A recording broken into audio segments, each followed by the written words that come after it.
Good morning students. ਬੇਟਾ ਅੱਜ ਆਪਾਂ ਤੁਹਾਡੀ ਪਾਠ ਪੁਸਤਕ ਦਾ ਲੈਸਨ ਨੰਬਰ 10 ਕਰਾਂਗੇ, ਜੋ ਕਿ ਇੱਕ ਕਵਿਤਾ ਹੈ ਬਚਪਨ ਦੀ ਯਾਰੀ। ਇਸ ਕਵਿਤਾ ਵਿੱਚੋਂ ਤੁਹਾਨੂੰ ਕਾਵ ਟੋਟਾ ਆਏਗਾ। ਕਾਵ ਟੋਟਾ ਜਿਵੇਂ ਹਿੰਦੀ 'ਚ ਕਾਵਿਆਂਸ਼ ਹੁੰਦੇ ਆ ਨਾ, ਇੱਕ ਪੈਰਾ ਦਿੱਤਾ ਹੁੰਦਾ ਕਵਿਤਾ ਦਾ, ਉਹਦੇ 'ਚੋਂ ਪ੍ਰਸ਼ਨਾਂ ਦੇ ਉੱਤਰ ਦੇਣੇ ਹੁੰਦੇ ਆ। ਇਸ ਕਵਿਤਾ ਦੇ ਕਵੀ ਸੁਭਾਸ਼ ਗੁਪਤਾ ਜੀ ਹਨ। ਇਸ ਕਵਿਤਾ ਵਿੱਚ ਕਵੀ ਨੇ ਦੋਸਤੀ ਬਾਰੇ ਦੱਸਿਆ ਹੈ ਕਿ ਜਿਹੜੀ ਦੋਸਤੀ ਹੈ ਉਹਦੇ 'ਚ ਸਵਾਰਥ ਨਹੀਂ ਹੋਣਾ ਚਾਹੀਦਾ। ਦੋਸਤੀ ਬਿਨਾਂ ਸਵਾਰਥ ਦੇ ਹੋਣੀ ਚਾਹੀਦੀ ਹੈ। ਉਹਦੇ 'ਚ ਸਵਾਰਥ ਦੀ ਕੋਈ ਜਗ੍ਹਾ ਨਹੀਂ ਹੁੰਦੀ। ਅਮੀਰੀ ਗਰੀਬੀ ਦਾ ਕੋਈ ਭੇਦਭਾਵ ਨਹੀਂ ਹੋਣਾ ਚਾਹੀਦਾ ਔਰ ਆਪਣੀ ਮਿੱਤਰਤਾ ਅੰਤ ਤੱਕ ਨਿਭਾਉਣੀ ਚਾਹੀਦੀ ਹੈ। ਸੋ ਇਸ ਕਵਿਤਾ ਵਿੱਚ ਸੁਭਾਸ਼ ਗੁਪਤਾ ਜੀ ਨੇ ਦੱਸਿਆ ਹੈ ਕਿ ਸੁਦਾਮਾ ਇੱਕ ਵਾਰ ਆਪਣੀ ਘਰਵਾਲੀ ਦੇ ਕਹਿਣ 'ਤੇ ਸ਼੍ਰੀ ਕ੍ਰਿਸ਼ਨ ਜੀ ਨੂੰ ਮਿਲਣ ਗਿਆ ਤਾਂ ਕ੍ਰਿਸ਼ਨ ਜੀ ਨੇ, ਉਦੋਂ ਕ੍ਰਿਸ਼ਨ ਜੀ ਦਵਾਰਕਾ ਦੇ ਰਾਜਾ ਸਨ, ਕ੍ਰਿਸ਼ਨ ਜੀ ਨੇ ਸੁਦਾਮਾ ਦੀ ਗਰੀਬੀ ਦਾ ਖਿਆਲ ਨਾ ਰੱਖਦੇ ਹੋਏ ਕਿਸ ਤਰ੍ਹਾਂ ਸੁਦਾਮਾ ਦਾ ਸਵਾਗਤ ਕੀਤਾ, ਉਹਦੀ ਆਓ ਭਗਤ ਕੀਤੀ ਤੇ ਆਪਣੀ ਮਿੱਤਰਤਾ ਨਿਭਾਈ। ਆਓ ਆਪਾਂ ਕਵਿਤਾ ਕਰਦੇ ਹਾਂ। ਕ੍ਰਿਸ਼ਨ ਸੁਦਾਮਾ ਬਚਪਨ ਦੇ ਸਨ, ਸੀਗੇ ਪੱਕੇ ਯਾਰ। ਕ੍ਰਿਸ਼ਨ ਔਰ ਸੁਦਾਮਾ ਬਚਪਨ ਤੋਂ ਹੀ ਪੱਕੇ ਯਾਰ ਮਿੱਤਰ ਸਨ, ਦੋਸਤ ਸਨ। ਸੁਦਾਮਾ ਰਹਿ ਗਿਆ ਗਰੀਬ ਬ੍ਰਾਹਮਣ, ਕ੍ਰਿਸ਼ਨ ਲਾਏ ਦਰਬਾਰ। ਸੁਦਾਮਾ ਜਿਹੜਾ ਹੈ ਉਹ ਇੱਕ ਗਰੀਬ ਬ੍ਰਾਹਮਣ ਹੀ ਰਹਿ ਗਿਆ, ਗਰੀਬ ਹੀ ਰਹਿ ਗਿਆ ਤੇ ਸ਼੍ਰੀ ਕ੍ਰਿਸ਼ਨ ਜੀ ਦਵਾਰਕਾ ਦੇ ਰਾਜਾ ਬਣ ਗਏ। ਦਰਬਾਰ, ਉਹਨਾਂ ਨੇ ਦਰਬਾਰ ਲਾ ਲਿਆ, ਭਾਵੋ ਰਾਜਾ ਬਣ ਗਏ। ਇੱਕ ਦਿਨ ਬੋਲੀ ਔਖੀ ਹੋ ਕੇ ਸੁਦਾਮਾ ਦੀ ਨਾਰ ਪਤਨੀ। ਗਰੀਬੀ ਤੋਂ ਤੰਗ ਹੋ ਕੇ ਇੱਕ ਦਿਨ ਸੁਦਾਮਾ ਦੀ ਘਰਵਾਲੀ ਸੁਦਾਮਾ ਨੂੰ ਕਹਿਣ ਲੱਗੀ, ਭੁੱਖ ਨਾਲ ਵਿਲਕਣ ਬੱਚੇ, ਵਿਲਕਦੇ ਰੋਂਦੇ, ਲਓ ਇਹਨਾਂ ਦੀ ਸਾਰ, ਹੁਣ ਕੋਈ ਇਹਨਾਂ ਦੀ ਸੁਧ ਲਓ। ਤੁਹਾਡੇ ਬੱਚੇ ਗਰੀਬੀ ਨਾਲ ਰੋ ਰਹੇ ਹਨ, ਆਪਣੇ ਘਰ ਇੰਨੀ ਗਰੀਬੀ ਹੈ ਤੇ ਤੁਸੀਂ ਕੋਈ ਹੱਲ ਕਰੋ ਇਸ ਸਮੱਸਿਆ ਦਾ। ਸੁਣਿਆ ਤੁਹਾਡੇ ਬਚਪਨ ਦਾ ਹੈ ਦੋਸਤ ਕ੍ਰਿਸ਼ਨ ਮੁਰਾਰ। ਮੈਂ ਸੁਣਿਆ ਹੈ ਤੁਹਾਡੇ ਬਚਪਨ ਦਾ ਇੱਕ ਦੋਸਤ ਹੈ ਸ਼੍ਰੀ ਕ੍ਰਿਸ਼ਨ। ਤੁਸੀਂ ਉਹਦੇ ਕੋਲ ਜਾਵੋ ਆਖੋ ਉਹਨਾਂ ਨੂੰ ਅਸੀਂ ਹਾਂ ਬੜੇ ਲਾਚਾਰ। ਉਹਨੂੰ ਜਾ ਕੇ ਕਹੋ ਕਿ ਅਸੀਂ ਬੜੇ ਮਜਬੂਰ ਹਾਂ। ਤੁਸੀਂ ਆਪਣੇ ਦੋਸਤ ਕ੍ਰਿਸ਼ਨ ਕੋਲ ਜਾਓ, ਮੁਰਾਰ ਉਹਨਾਂ ਦਾ ਨਾਮ ਸੀ, ਮੁਰਾਰੀ। ਤੁਸੀਂ ਉਹਨਾਂ ਕੋਲ ਜਾਓ ਤੇ ਉਹਨਾਂ ਨੂੰ ਜਾ ਕੇ ਆਖੋ ਕਿ ਅਸੀਂ ਬੜੇ ਮਜਬੂਰ ਹਾਂ, ਸਾਡੀ ਗਰੀਬੀ ਦਾ ਕੋਈ ਹੱਲ ਕਰੋ। ਪਤਨੀ ਕੋਲੋਂ ਸੁਣ ਕੇ ਗੱਲਾਂ ਸੁਦਾਮਾ ਹੋਇਆ ਤਿਆਰ। ਜਦੋਂ ਉਹਦੀ ਘਰਵਾਲੀ ਨੇ ਤੰਗ ਕੀਤਾ, ਉਹਨੂੰ ਕਿਹਾ ਤਾਂ ਸੁਦਾਮਾ ਤਿਆਰ ਹੋ ਗਿਆ। ਡਿੱਗਦਾ ਢਹਿੰਦਾ ਠੇਡੇ ਖਾਂਦਾ ਜਾ ਪਹੁੰਚਾ ਦਰਬਾਰ। ਉਹ ਡਿੱਗਦਾ ਢਹਿੰਦਾ ਭਾਵ ਦੁਖੀ ਹੁੰਦਾ, ਠੋਕਰਾਂ ਖਾਂਦਾ ਹੋਇਆ ਸ਼੍ਰੀ ਕ੍ਰਿਸ਼ਨ ਜੀ ਦੇ ਦਰਬਾਰ ਜਾ ਪਹੁੰਚਿਆ। ਵੇਖ ਸੁਦਾਮਾ ਨੂੰ ਪਹਿਰੇਦਾਰਾਂ ਨੇ ਕੀਤੀ ਤਕਰਾਰ। ਜਦੋਂ ਪਹਿਰੇਦਾਰਾਂ ਨੇ ਸੁਦਾਮਾ ਨੂੰ ਦਰਵਾਜ਼ੇ 'ਤੇ ਦੇਖਿਆ ਤਾਂ ਉਹਦੇ ਨਾਲ ਬਹਿਸ ਕਰਨ ਲੱਗੇ, ਤਕਰਾਰ ਬਹਿਸ, ਉਹਦੇ ਨਾਲ ਝਗੜਨ ਲੱਗ ਪਈ। ਸੁਦਾਮਾ ਆਖੇ ਪਹਿਰੇਦਾਰ ਨੂੰ, ਮੇਰਾ ਬੇਲੀ ਕ੍ਰਿਸ਼ਨ ਮੁਰਾਰ, ਬੇਲੀ ਸਾਥੀ। ਸੁਦਾਮਾ ਕਹਿੰਦਾ ਕ੍ਰਿਸ਼ਨ ਜਿਹੜਾ ਇੱਥੋਂ ਦਾ ਰਾਜਾ ਹੈ, ਮੇਰਾ ਉਹ ਦੋਸਤ ਹੈ। ਸੁਣ ਕੇ ਸੁਦਾਮਾ ਕੋਲੋਂ ਹੱਸਿਆ ਪਹਿਰੇਦਾਰ। ਇਹ ਗੱਲ ਜਦੋਂ ਸੁਦਾਮੇ ਨੇ ਪਹਿਰੇਦਾਰਾਂ ਨੂੰ ਕਹੀ ਤਾਂ ਉਹ ਪਹਿਰੇਦਾਰ ਜਿਹੜਾ ਰਖਵਾਲੀ ਕਰਨ ਵਾਲਾ ਸੀ, ਉਹ ਹੱਸਣ ਲੱਗ ਪਿਆ। ਜਾ ਚਲਾ ਜਾ ਇੱਥੋਂ ਪੰਡਤਾ, ਖਾਏਗਾ ਦੋ ਚਾਰ ਕੁੱਟ ਖਾਣੀ।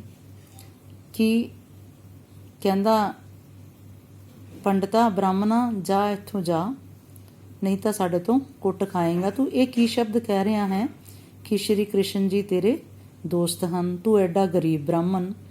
ਅਚਾਨਕ ਤੱਕਿਆ ਸੀ ਕਾਨਾ, ਕਾਨ੍ਹਾ ਕ੍ਰਿਸ਼ਨ ਜੀ ਦਾ ਨਾਮ, ਨੰਗੇ ਪੈਰੀ ਆਏ। ਜਦੋਂ ਸ਼੍ਰੀ ਕ੍ਰਿਸ਼ਨ ਜੀ ਨੇ ਅਚਾਨਕ ਦੇਖਿਆ ਬਾਹਰ ਸੁਦਾਮਾ ਵੱਲ ਤਾਂ ਉਹ ਨੰਗੇ ਪੈਰੀ ਭੱਜੇ ਆਏ। ਫੜ ਕੇ ਸੁਦਾਮਾ ਤਾਈਂ ਸਿੰਘਾਸਨ 'ਤੇ ਬਿਠਾਏ। ਉਹਨਾਂ ਨੂੰ ਸੁਦਾਮੇ ਨੂੰ ਜਾ ਕੇ ਫੜ ਲਿਆ ਤੇ ਆ ਕੇ ਸਿੰਘਾਸਨ ਤਖਤ ਜਿਹੜਾ ਦਰਬਾਰ 'ਚ ਉਹਨਾਂ ਦਾ ਤਖਤ ਲੱਗਿਆ ਹੋਇਆ ਸੀ ਉੱਤੇ ਜਾ ਕੇ ਬਿਠਾ ਦਿੱਤਾ। ਰੁਕਮਨ ਵੇਖੇ ਹੱਕੀ ਬੱਕੀ, ਇਹ ਕੌਣ ਹੈ ਆਇਆ? ਰੁਕਮਨੀ ਸ਼੍ਰੀ ਕ੍ਰਿਸ਼ਨ ਜੀ ਦੀ ਪਤਨੀ। ਹੱਕੀ ਬੱਕੀ ਹੈਰਾਨ ਹੋ ਕੇ ਵੇਖਦੀ ਹੈ ਕਿ ਇਹ ਕੌਣ ਆਇਆ ਹੈ ਜਿਹਨੂੰ ਸ਼੍ਰੀ ਕ੍ਰਿਸ਼ਨ ਜੀ ਭੱਜ ਕੇ ਮਿਲਣ ਗਏ ਤੇ ਉਹਨੂੰ ਲਿਆ ਕੇ ਸਿੰਘਾਸਨ 'ਤੇ ਬਿਠਾ ਦਿੱਤਾ। ਜਿਸ ਨੂੰ ਮਾਨ ਹੈ ਇੰਨਾ ਦਿੱਤਾ ਸਿੰਘਾਸਨ 'ਤੇ ਬਿਠਾਇਆ, ਵੀ ਜਿਹਨੂੰ ਸ਼੍ਰੀ ਕ੍ਰਿਸ਼ਨ ਜੀ ਇੰਨੀ ਇੱਜ਼ਤ ਦੇ ਰਹੇ ਹੈ ਤੇ ਸਿੰਘਾਸਨ 'ਤੇ ਲਿਆ ਕੇ ਬਿਠਾ ਦਿੱਤਾ। ਇਹ ਕੌਣ ਹੈ? ਅੱਖਾਂ ਵਿੱਚ ਭਰ ਕੇ ਹੰਝੂ ਕ੍ਰਿਸ਼ਨ ਨੇ ਫਰਮਾਇਆ।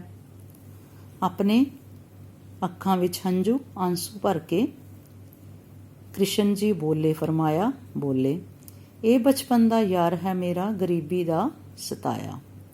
ਕੀ ਸਤਾਇਆ? ਤੰਗ ਕੀਤਾ ਹੋਇਆ। ਇਹ ਮੇਰਾ ਬਚਪਨ ਦਾ ਮਿੱਤਰ ਹੈ ਜਿਹੜਾ ਗਰੀਬੀ ਹੱਥੋਂ ਤੰਗ ਹੋ ਗਿਆ ਹੈ।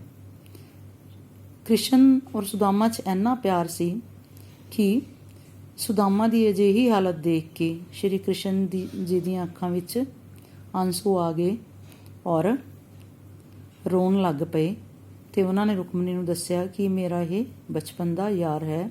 ਉਹ ਸੁਦਾਮਾ ਨੂੰ ਦੇਖ ਕੇ ਖੁਸ਼ ਵੀ ਹੋਏ ਔਰ ਅੱਖਾਂ 'ਚੋਂ ਆਂਸੂ ਵੀ ਆ ਗਏ ਉਹਦੀ ਹਾਲਤ ਦੇਖ ਕੇ।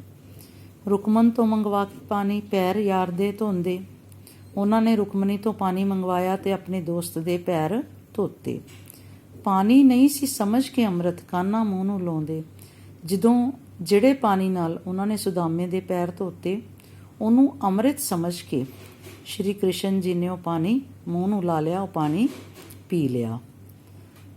ਆਪਣੇ ਦੋਸਤ ਦੇ ਪੈਰ ਧੋਤੇ ਹੋਏ ਪਾਣੀ ਨਾਲ ਉਹਨਾਂ ਨੇ ਅੰਮ੍ਰਿਤ ਸਮਝਿਆ ਉਸ ਪਾਣੀ ਨੂੰ ਤੇ ਪੀ ਲਿਆ। ਭਾਬੀ ਨੇ ਕੀ ਭੇਜਿਆ ਮੈਨੂੰ ਇੱਧਰ ਕਰ ਬੇਈਮਾਨਾ।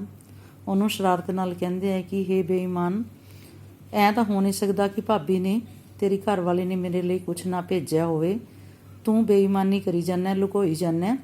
ਮੈਨੂੰ ਦੇ ਫੱਕੇ ਮਾਰ ਸਵਾਦ ਨਾਲ ਖਾਧੇ ਚਾਵਲ ਮੇਰੇ ਕਾਨਾ ਮੇਰੇ ਕ੍ਰਿਸ਼ਨ ਜੀ ਨੇ ਉਹ ਚਾਵਲ ਫੱਕੇ ਮਾਰ ਕੇ ਮਤਲਬ ਮੂੰਹ 'ਚ ਪਾ ਕੇ ਬੜੇ ਸਵਾਦ ਨਾਲ ਖਾਧੇ, ਕਿਉਂਕਿ ਇਹ ਸੁਗਾਤ ਸੀ, ਇੱਕ ਤੋਹਫਾ ਸੀ ਜਿਹੜਾ ਸੁਦਾਮੇ ਦੀ ਘਰ ਵਾਲੀ ਨੇ ਕ੍ਰਿਸ਼ਨ ਜੀ ਲਈ ਭੇਜਿਆ ਸੀ। ਕਾਫੀ ਦਿਨ ਸੀ ਰਹਿ ਸੁਦਾਮਾ ਆਪਣੇ ਘਰ ਨੂੰ ਧਾਇਆ। ਕਈ ਦਿਨ ਸੁਦਾਮਾ ਸ਼੍ਰੀ ਕ੍ਰਿਸ਼ਨ ਜੀ ਕੋਲ ਰਿਹਾ ਤੇ ਆਪਣੇ ਘਰ ਵਾਪਸ ਆ ਗਿਆ। ਝੁੱਗੀ ਦੀ ਥਾਂ ਮਹਿਲ ਦੇਖ ਕੇ ਸੁਦਾਮਾ ਸੀ ਹਰਸ਼ਾਇਆ। ਝੁੱਗੀ ਦੀ ਜਗ੍ਹਾ ਮਹਿਲ ਦੇਖ ਕੇ ਸੁਦਾਮਾ ਬੜਾ ਖੁਸ਼ ਹੋਇਆ। ਬੱਲੇ ਉਹ ਮੇਰੇ ਯਾਰ ਕ੍ਰਿਸ਼ਨਾ, ਤੇਰਾ ਭੇਦ ਨਾ ਪਾਇਆ। ਤਾਂ ਸੁਦਾਮਾ ਮਨ ਹੀ ਮਨ ਸੋਚਦਾ ਹੈ ਕਿ ਸ਼ਾਬਾਸ਼ ਮੇਰੇ ਦੋਸਤ ਕ੍ਰਿਸ਼ਨ, ਮੈਂ ਤੇਰਾ ਭੇਦ ਮਤਲਬ ਰਹੱਸ ਨਹੀਂ ਪਾ ਸਕਦਾ। ਧੰਨ ਤੂੰ, ਧੰਨ ਤੇਰੀ ਯਾਰੀ ਨੂੰ ਚਮਕਾਇਆ। ਕਿ ਧੰਨ ਤੂੰ ਹੈ ਤੇ ਧੰਨ ਹੀ ਤੇਰੀ ਮਿੱਤਰਤਾ ਹੈ, ਯਾਰੀ ਹੈ। ਤੂੰ ਦੋਸਤੀ ਨੂੰ ਮਸ਼ਹੂਰ ਕਰ ਦਿੱਤਾ। ਕਿਵੇਂ? ਕਿ ਜਦੋਂ ਸੁਦਾਮਾ ਦੀ ਹਾਲਤ ਕ੍ਰਿਸ਼ਨ ਜੀ ਨੇ ਦੇਖੀ ਤਾਂ ਸਮਝ ਗਿਆ, ਤਾਂ ਉਹਨੇ ਸੁਦਾਮੇ ਦੀ ਝੁੱਗੀ ਦੀ ਜਗ੍ਹਾ ਇੱਕ ਬਹੁਤ ਵੱਡਾ ਮਹਿਲ ਬਣਾ ਦਿੱਤਾ ਔਰ ਇਹ ਸਾਰੀ ਦਰਿਦਰਤਾ ਗਰੀਬੀ ਦੂਰ ਕਰ ਦਿੱਤੀ। ਤੇ ਜਦੋਂ ਸੁਦਾਮੇ ਨੇ ਆ ਕੇ ਦੇਖਿਆ ਨਾ ਵੀ ਐਡਾ ਵੱਡਾ ਮਹਿਲ ਬਣ ਗਿਆ ਮੇਰੀ ਝੁੱਗੀ ਦੀ ਜਗ੍ਹਾ ਤੇ, ਤਾਂ ਉਹ ਬਹੁਤ ਖੁਸ਼ ਹੋ ਗਿਆ ਤੇ ਸ਼੍ਰੀ ਕ੍ਰਿਸ਼ਨ ਨੂੰ ਮਨ ਹੀ ਮਨ ਧੰਨਵਾਦ ਕਰਨ ਲੱਗਾ ਕਿ ਮੈਂ ਤੇਰੀ ਰਹੱਸ ਨਹੀਂ ਪਾ ਸਕਦਾ। ਆਪਣੀ ਦੋਸਤੀ ਧੰਨ ਹੈ, ਤੇਰੀ ਯਾਰੀ ਧੰਨ ਹੈ। ਤੂੰ ਆਪਣੀ ਦੋਸਤੀ ਨੂੰ ਮਸ਼ਹੂਰ ਕਰ ਦਿੱਤਾ। ਰਹਿੰਦੀ ਦੁਨੀਆ ਤੱਕ, ਜਦੋਂ ਤੱਕ ਦੁਨੀਆ ਰਹੇਗੀ ਉਦੋਂ ਤੱਕ ਆਪਣੀ ਦੋਸਤੀ ਪ੍ਰਸਿੱਧ ਰਹੇਗੀ। ਸੋ ਬੱਚੇ, ਤੁਹਾਨੂੰ ਕਵਿਤਾ ਸਮਝ ਆ ਗਈ ਹੋਏਗੀ। ਇਹਦੇ ਵਿੱਚ ਦੋਸਤੀ ਦਾ ਮਹੱਤਵ ਦੱਸਿਆ ਹੈ ਕਿ ਕਿਸ ਤਰ੍ਹਾਂ ਬਿਨਾਂ ਭੇਦਭਾਵ ਦੇ ਦੋਸਤੀ ਨਿਭਾਉਣੀ ਚਾਹੀਦੀ ਹੈ, ਆਪਣੀ ਮਿੱਤਰਤਾ ਨਿਭਾਉਣੀ ਚਾਹੀਦੀ ਹੈ। ਉਹਦੇ 'ਚ ਕੋਈ ਭੇਦਭਾਵ ਅਮੀਰੀ ਗਰੀਬੀ ਦਾ ਨਹੀਂ ਕਰਨਾ ਚਾਹੀਦਾ, ਸਵਾਰਥ ਨਹੀਂ ਹੋਣਾ ਚਾਹੀਦਾ ਦੋਸਤੀ 'ਚ, ਨਿਸਵਾਰਥ ਦੋਸਤੀ ਹੋਣੀ ਚਾਹੀਦੀ ਹੈ। ਬੇਟਾ ਇਹ ਕਵਿਤਾ ਧਿਆਨ ਨਾਲ ਪੜ੍ਹਨਾ ਔਰ ਪੈਰੇ 'ਚੋਂ ਪ੍ਰਸ਼ਨ ਆਉਣਗੇ ਉਹਦਾ ਅਭਿਆਸ ਕਰ ਲੈਣਾ। ਧੰਨਵਾਦ।